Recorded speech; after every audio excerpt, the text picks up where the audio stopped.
yeah, I'm going to give this session, Drupal 8 Cache for developers. First of all, I want to introduce myself. And I'm José, JJ Carrión in IRC and Twitter and Drupal and all that.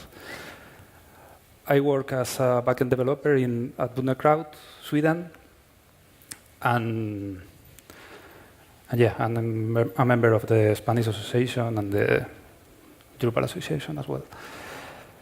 First of all, I want to give thanks to the local group that has worked a lot to make this happen, and all the sponsors and the Spanish Association that is behind all this, and Bundekraut as well, because it's letting me be here. So thank you. I'm going to talk about these things. Drupal Console, I don't know if you use it a lot or not, but it's a tool that makes us the life a little easier. I'm going to talk a little about blocks and dependency injection and the cache system in Drupal 8 that I will focus on the render cache and the cache API. And I will show an example of BigPipe as well. So let's start. Yeah,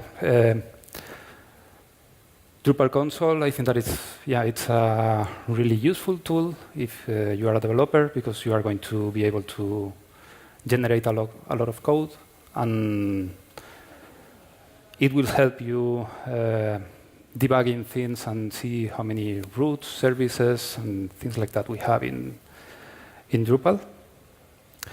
So if you want to install it, you can use the composer require like this. And if you want to install if you want to download a full Drupal project, you can use this command that it will create a folder and it will download everything using the Drupal project from Drupal Composer. And yeah, I think that it's a really fast way to create a site with all the dependencies and everything that we need. Here you have the documentation, and yeah, you can look for everything there. So yeah, the use, if you want to use Drupal Console, is really easy. You can run this command, that is the Drupal list, and it will show all the commands that we can execute. And yeah, then you can, if you use it this way to download Drupal, after you have to install Drupal, and you can use the Drupal site install, that is the Drupal Console way, that it will ask you everything here, or you can use Drush, so it's the equivalent, and you can use both ways to do it. After that, yeah, you can generate things, and we are going to show, we are going to see an example on this. You can generate modules and things like that. And you can install, and you can use Drush, or you can use Drupal Console as you want. So first of all, I'm going to show a little demo of creating a module, a simple block, and we are going to check the cache, what is going to happen with the cache, and we will see some problems with that. So this is very easy. So this is a clean installation of a Drupal standard profile. And yeah, we don't have anything in modules. And now with Drupal Console, we are going to create a module. This is a command that it will show all the commands. And the Drupal Console is very known, but generate. But you can see other stuff like container debug and root debug and things like that, and you will be able to see all the things that are running in Drupal. So yeah, here I have written the Drupal generate module, and I'm answering questions. This is not very.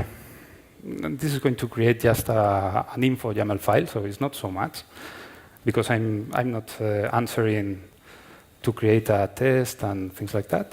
So it's not so much. But when you create a content entity or a block or something like that, maybe it's much more useful, because Drupal console is going to generate a lot of code. So this is the info YAML file that it has created. That is not so much. And now we are going to enable the module. And we are going to use Drupal console as well. It has an autocomplete. And yeah, that's all.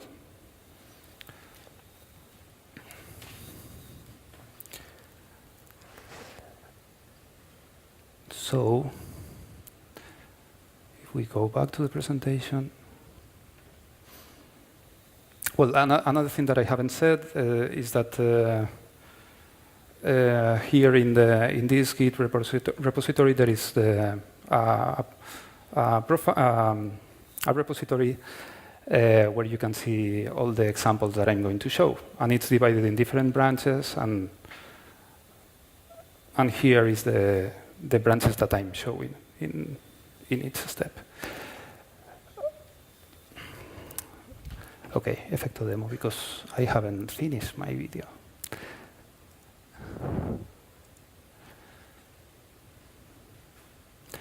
Yeah, I wanted to create a block as well. Sorry about that. So if I generate a block, Drupal console is going to ask me where I want to put that block, which is going to be the name of the class that I want to use, which is the region that I want to show it. It has an autocomplete. If I want to load services from the container, now I'm not going to use it, but in the next step I'm going to answer yes to that question. And if I generate the block, then I will see that a plugin has been created in the folder structure with the namespace and all that. And it has that markup. And if I come here to the site, it will appear that implement simple block. And now we are going to see the first problem that we have with the cache. Because if I change this, and I save it, I go to the site, and I refresh it, but nothing is going to change. So if I clear the cache,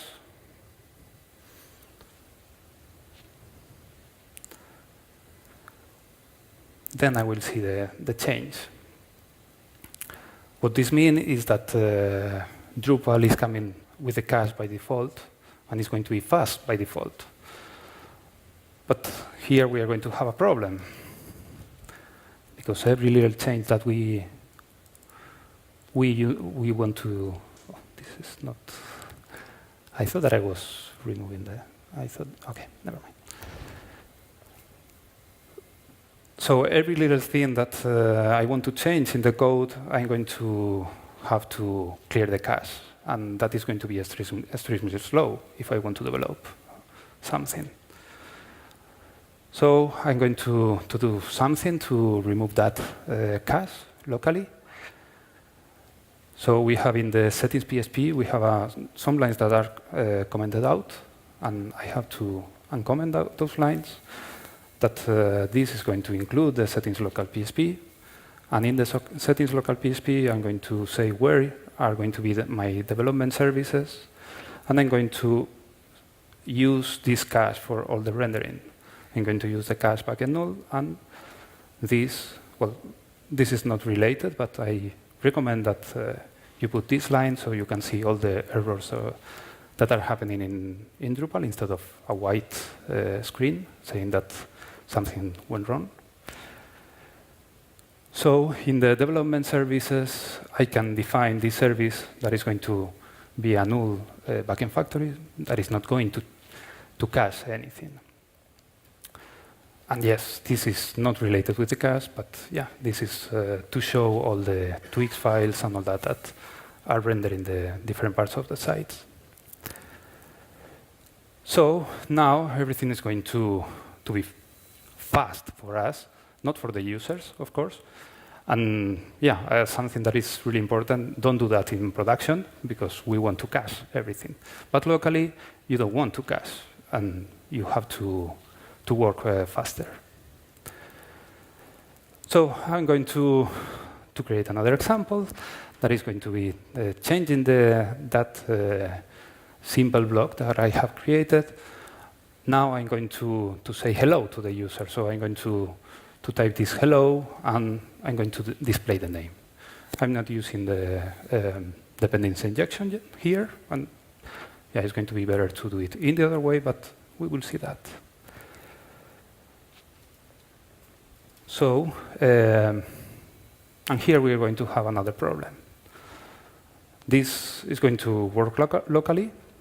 So everything is not going to be cached, and I'm going to see the good behavior, but in production, everything is going to be messed up. So I'm going to show now what will happen. So now I am an anonymous user, and it's saying here, hello, anonymous. And I'm going to log in as the user 1.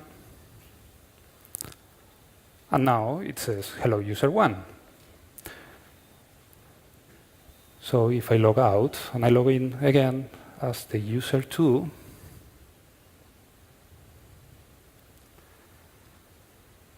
I'm showing to the user, hello, user 1, but I'm user 2. Imagine that this, for example, would be, for example, telephone number or bank account of the user or something like that. So sensible data that we don't want to show to the different users. Sorry.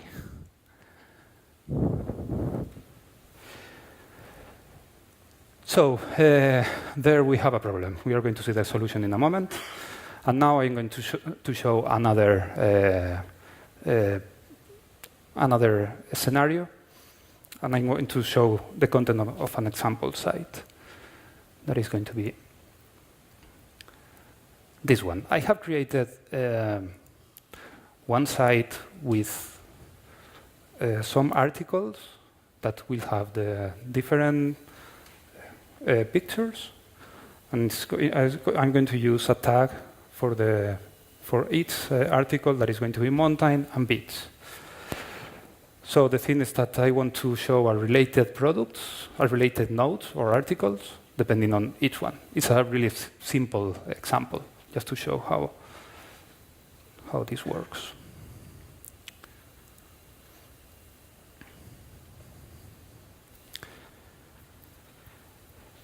And now I'm going to create another block that is going to add that functionality, that in the beach articles I want to show a block with beaches, and in the mountain articles I want to show the mountains. Okay? I'm going to add services to the block, and I'm going to add a setting form for the block as well, so we can see how Drupal Console can build this.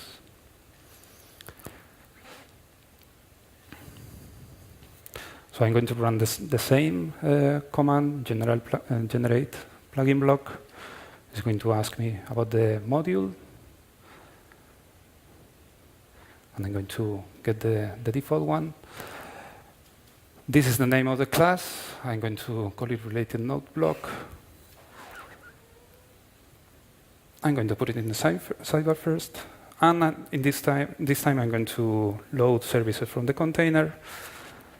So this has an autocomplete as well, and it's really easy to add these services that I'm getting from the container, and Drupal Console will create all the methods of create and construct and all that. So everything is going to be fast to use this. I want to create a setting form for this block as well. And I'm going to add just one field that is going to be a number field, where I'm going to set the number of related nodes that I want to show. And the default value is going to be 2. So with all this, Drupal Console has created this. And now the value that I'm going to show in this block is going to be the number, the default number, that is 2. And now we are going to see the code. So I have now one new class that is related blocks. And if you see, Drupal Console has generated a lot of things. Now I'm using dependency injection. That is a really good practice to use. That is going to be better for us to use unit test and yeah. So I have the default configuration, the block form that is created, and when I submit the block setting form, I'm going to save the configuration there. So now I can configure the block, and now I have here this field that I have just created, and I can change it, and everything is going to work. So it's good. So Drupal Console, I think that it's a really useful tool. Yeah, that is something that sometimes happens, that you decide that, okay, I'm going to create a block or I don't know, whatever, and you can load services from the container, but you forget to add one or something like that. This is not really important. I use PHP Storm, and yeah, this is maybe it's just a little trick, but if you forget to add something, add a service, Drupal Console is not going to help you, because Drupal Console is going to override the class, so you cannot add services to a current block or whatever. And yeah, if you know the class, for example, if I want to use the logger, I can type in the class, that is the logger channel factory interface, and I'm going to get this one. And if you initialize the field, I'm going to check this one that I want to add, and Drupal Console is going to create all this and this, and now the only thing that I need is to add the container and get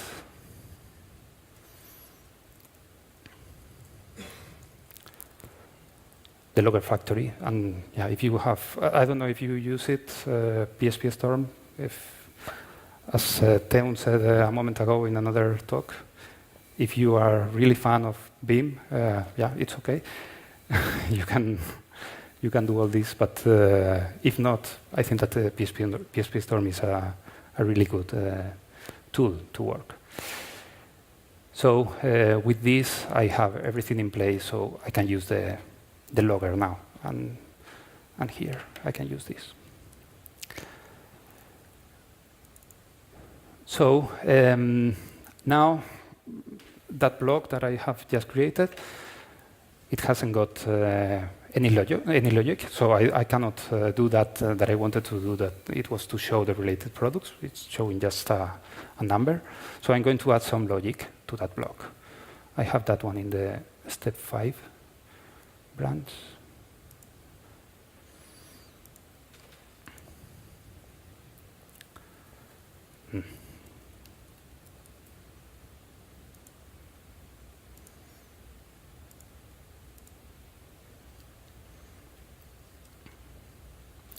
So here, can you read everything from the back, or do you want to increase the size or something?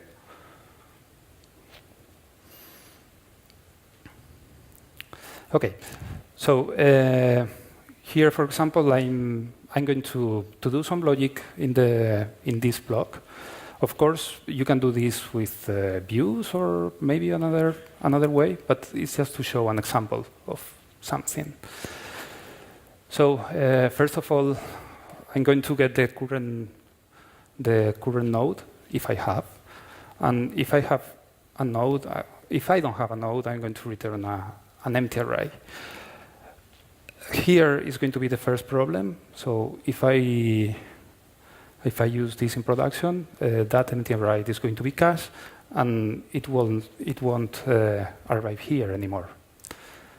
So I will have to fix that. After that, I'm going to get the tags.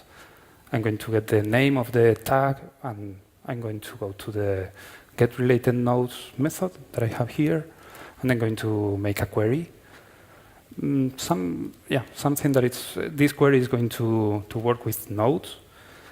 And maybe you know this, but if you add this .entity.name, you can arrive to the name of the entity that it's inside the field tag. So it's really useful, and the query is going to create all the joins and all that to get that information. So in the range, I'm going to say 0 to the configuration number that comes from the configuration from the block, that is that 2 by default. And I'm going to execute, and I'm going to return the IDs. So with those IDs, I'm going to load all the entities that are here with this load multiple. And I have related nodes. I'm going to loop through them. I'm going to use the entity type manager to get the view builder. So this is going to create some render arrays with the teaser of the node, of those nodes that I want to print. And I'm putting this in this variable. I'm going to return this. So let's see what is happening now. I'm going to clear cache. Sorry.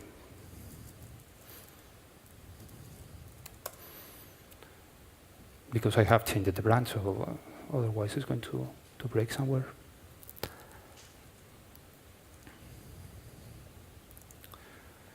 And now, if I go to the site,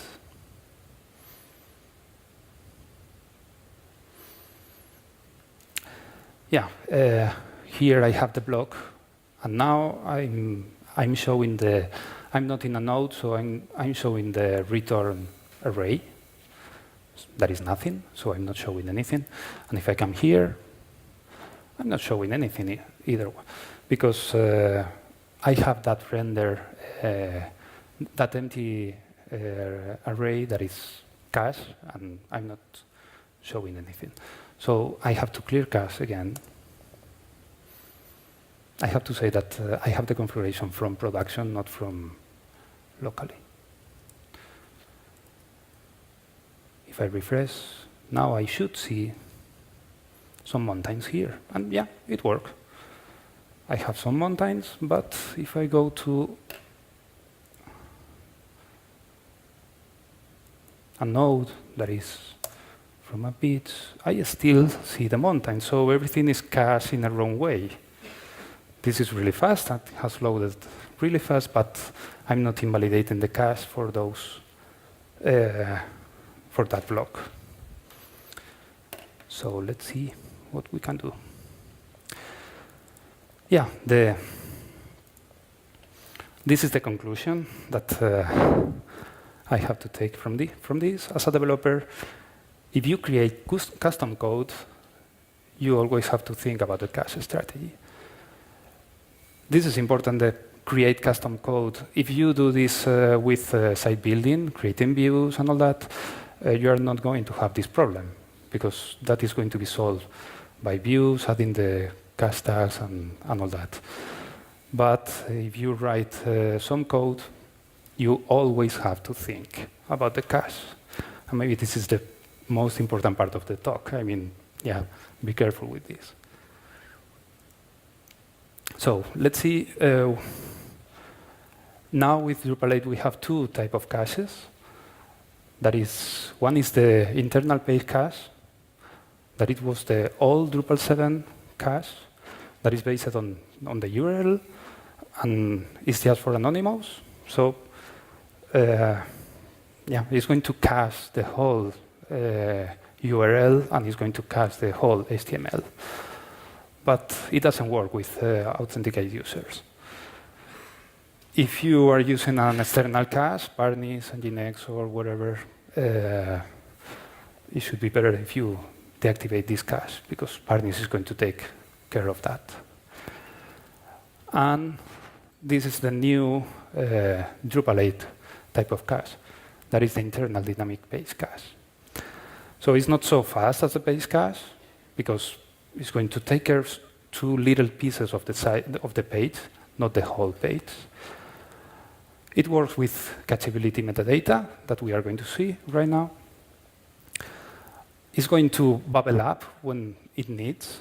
This means that if you have the header and one piece of the header that has to be invalidated, it will invalidate the header as well. So it knows that it has to clear the cache of that piece in a clever way. And yeah, as I said before, you have to think always about the cache. So the dynamic base cache, you can set 4 types of keys in the render arrays. The first one is the cache keys. That is going to add a prefix in the database entries. So this is really useful if you don't know what is happening. You can add a key, and then you will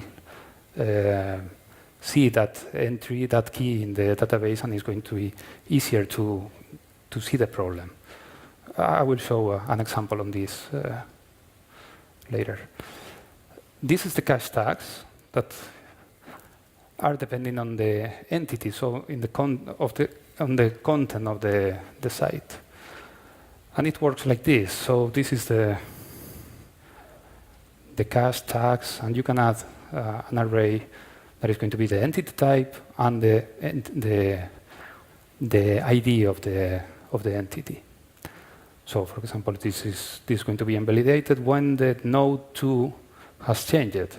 So it's going to be invalidated. This is the user 3, and we have some special one that is the node list. So for a view, for example, when one of the members of the view has been changed, it has to invalidate everything. Another key is the context. That is depending on the context of the object. So it can be things like URLs, permissions of the user that are watching the site, IPs, and things like that. We will see more examples. And this is the max age. That is the time in minutes that the object has to live, the time to live. So you can set a time in minutes, and after that time, that object is going to be invalidated, and it will be refreshed. Sometimes it's difficult to know the difference between cache context and cache tags, and Wim Leers said that the cache tags capture the data dependencies, and cache context capture request dependencies.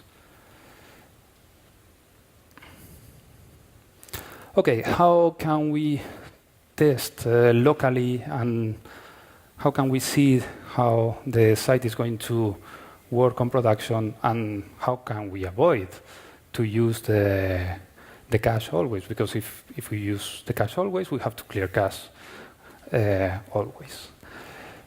So those lines that I commented before, that it was to remove the cache, you have to play with those lines. You can comment and uncomment, and after, you have to clear cache after you made the changes. So with this, you are going to activate and deactivate the cache locally.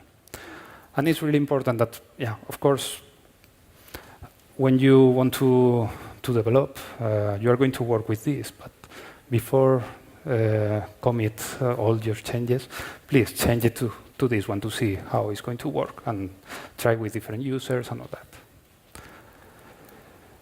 Okay, so let's fix both problems. We have the user problem and the related nodes.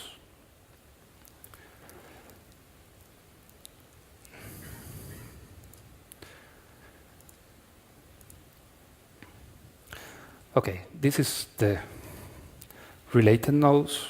If you remember, we had an empty array here that it was going to be cached. So now, well, this is a HTML tag with a P, and I'm going to show this value. There are no related articles, but I will have to add this. This is the key that I talked before. That is just to add a prefix in the database, so I can see the database and see where is my entry, and I can analyze that. But the important part is this one. In the context, I'm going to invalidate that piece of code depending on the URL. And not just the URL, the path of the URL. So with this, Drupal will create a new entry in the database per different URLs. If I go a little down, yeah, all this is the same, but here I have added this. So I have added a context for the URL for those blocks. So the block that it was showing the related content, now it will listen to the URL, and now it will create different cache for different URLs. In the simple block, that one that we were showing the different user to different sensible information to different users and all that, I'm going to add a context that is the user. So it will create a cache for each user that is logged in the site. And with this, I'm going to avoid that problem that I'm going to show different information to different users. If I clear cache now, you will see that this is going to work, hopefully.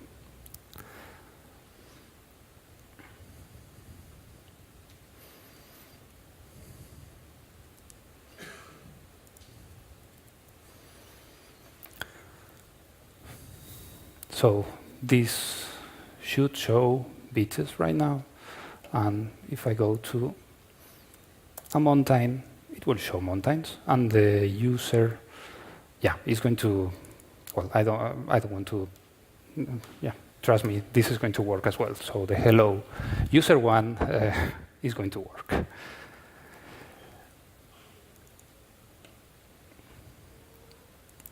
This is, here I said that I added in the simple block this summary user key, and this is the result of that. So if I go to this table, that is where all the cache render is going to be. I'm going to, if you can see, this summary user is the prefix that I have added with that keys. So with that, yeah, I'm going to see that hello user one and all that. And I can debug things with this, and I can know what is happening if you can trace that. Okay, I'm going to show more examples now without demo. But in this example, for example, we are getting some configuration from one config file. That is the project layout footer settings. So if the editor changes that configuration, we will need to invalidate the cache. Otherwise, it's going to be cache. So I don't remember what was this, but yeah, there is a message that the editor can change, and after that configuration change, we have to invalidate the cache. So this is the way. We can add a cache tags that is a config, and this is the name of the config file that is going to be changed. This is another example, for example, that sometimes with the URL path is not enough. In a project, we were using query arguments, question marks, and things, and yeah, we had that problem. So we need to add those URL query arguments to get invalidated by those query arguments. Or maybe a cookie. So if you are using a cookie and the user can enter to different types, I don't know, yeah, depending on the cookie, you have to show something differently. You can use this context in this case, that is cookies, and then the name of the cookie. And this one, for example, it was an API call to a web service that and we were getting data, and by the design of the site, we had to wait 15 minutes. So it was a time to live of 15 minutes. So you can, in this case, we hadn't any other option to invalidate when it was changed. So you can add this cache message 900 minutes. Seconds. So sometimes you want to avoid the cache of the whole page, and you can use this. So this, for example, is in a node view. You can call this service that is page cache kill switch trigger, and that will kill all the cache for the complete page. So don't use it very much because the site is going to be slow, but yeah, maybe sometimes you need that. This is a better way if you can create the root. You can use these options no cache true, so that won't be cache for that root. And if you don't have enough with those contexts, you can create your own context. Drupal Console has a command that is generate cache context, where it's going to create the context. That is which branch? 7.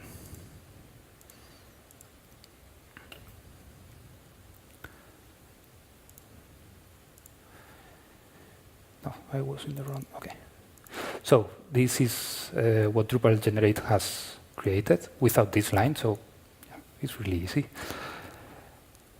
So this is the host context that I have created, and it will return just the server HTTP host. So if you have two sites, well, two domains that are pointing to the site, you are going to have different entities. Yeah, this is going to be what you will get in the cache render table. You are going to have entity, view, blocks, simple block, and then this new one that is host. And I have an alias, Drupal cache dev and Drupal cache dev2.dev. So with that, so you can extend the cache context and use it by your own. Okay, and now Big Pipe. I don't know when was introduced to Drupal. I think that it was 8.1 point something as an experimental module, but now it's an stable module that you can use. And the idea of this is that the site is going to get the same time to load, but it will show content asynchronously. So it will show the cache content first, and then it will show the one that is more expensive to calculate later. So the result can be something like that, for example. And for that, you need to define a lazy builder that is going to be a class and a method, and you will have to call it a state using a static method, and that create placeholder equal true. And you have to enable the module, don't forget that. So I'm going to change to that branch.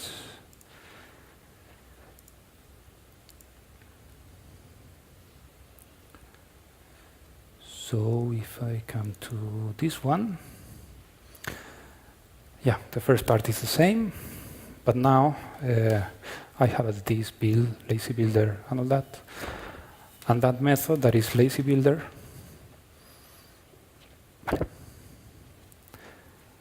is going to be this one. Yeah,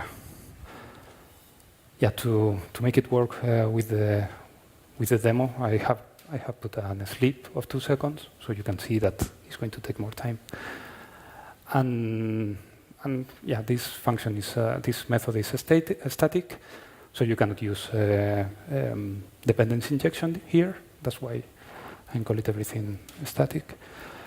And it's going to be the same code. So if I clear cache,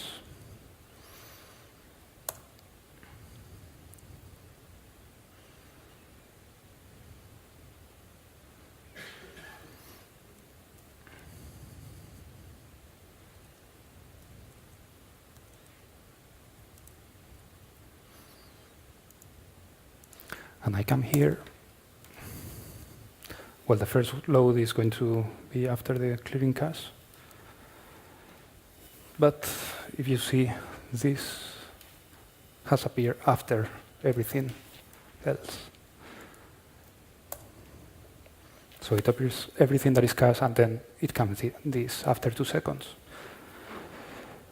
So yeah, that's Big Pipe. I haven't used it in production. I don't know if anyone here has used it, Big Pipe, enable it or something. Okay.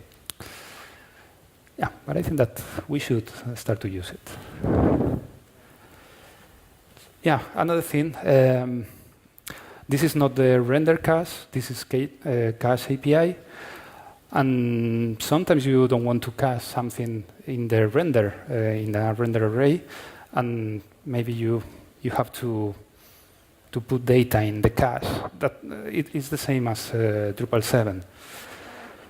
So here I'm defining this is a service, and what I'm going to do is this get active languages. I'm going to define the cache ID however I want. I mean, this is just a name of the cache ID, but I can add some dynamic things. So if I get, for example, the language, then I will have a cache ID per language. So I will have more cache entries in the database. And it's really simple. If the cache has data, I'm going to return the data. And if not, I'm going to set the data in that cache ID. So it's really easy to use the cache and put things in the cache. Yeah, something that I faced the first time that I started to play with this, it was with the database backend, and that worked locally because I wasn't using memcache or something like that. But in production, we were using memcache, and that is not going to work. So we use the cache factory. That everything is going to be from there. So that it will work with any type of cache that we are using. Yeah, but this is really easy to implement. You have the documentation in Drupal.org. This same. No, it's not this example. It's another one. Yeah, and I have seen this this sentence today in the first talk. There are just two hard things in computer science. That is the cache invalidation and naming things. In the other talk was about the naming things, but now we are in the cache invalidation. Yeah, and Amitai said the other day that sometimes clear cache once is not enough. and you know that. So, yes. And this is another tweet that Nacho, I don't know if he's here or not, he was saying that. I think that it's really, really awesome, the new cache system. And the thing that you can invalidate with cache tags and context and all that, it's really useful and makes everything really easy. So I agree with this. So, yeah, some resources. I think that the API documentation from Drupal, a colleague from me, it's this, Mike.